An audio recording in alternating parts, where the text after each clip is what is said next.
So we've been doing a lot of subsoiling lately, and we had a couple comments and questions about someone called it a mole plow. I just call it a little, I don't even know what I call it, honestly. It's basically a separate shank that's going down into the soil. And so I just wanted to show what it is and what it looks like and what it actually is kind of doing in the soil.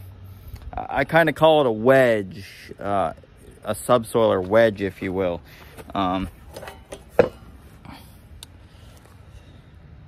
So this is my old one shank subsoiler. We're going to transition this into a zone tiller, a one row zone tiller. So I'm pretty excited about that. This thing's only a couple years old, so it's really not in bad shape at all. Anyways, we had one comment. Someone called this a mole plow. So where this is sitting is at the bottom of the subsoiler shank. And this is just a 3x3 piece of metal, square stock metal, and it's got a pointed end on it, and it's attached to a chain at the bottom of the subsoiler. So this shank is obviously going in the ground somewhere up here, so probably a good 2 feet plus, hopefully. And this thing is riding right at the bottom, and what it's doing is it's tracking like this through the soil. So as I'm subsoiling, this is pulling along. So what this is doing is it's creating an actual 3x3 almost channel underneath the soil as the subsoiler is going through. This is something one of my buddies down the street came up with. I've honestly never seen them anywhere else. It could have been some funky thing that he came up with, or he saw it somewhere and said, hey, let's do that and try it out. But the biggest function I see with this being beneficial is that with the subsoiler shank, you're just creating a shank through the soil, kind of loose soil underneath the ground. You're breaking up that compaction layer. Awesome, great. That's what we're doing.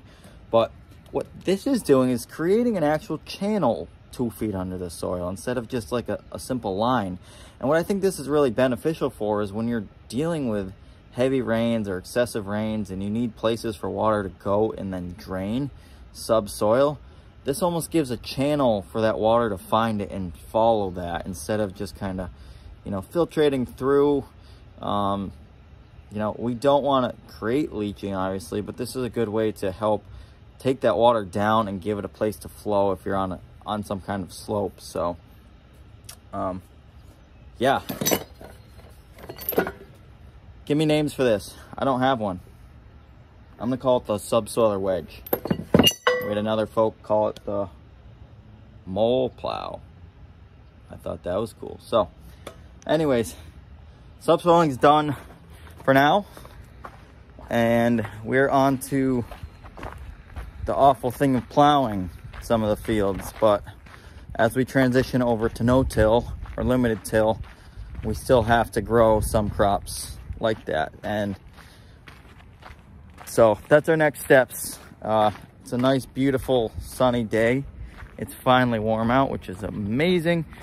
And yeah, we're excited to get into the ground. We're going to be planting spinach and sweet corn, maybe get some transplants in the ground as soon as possible, and we look forward to it.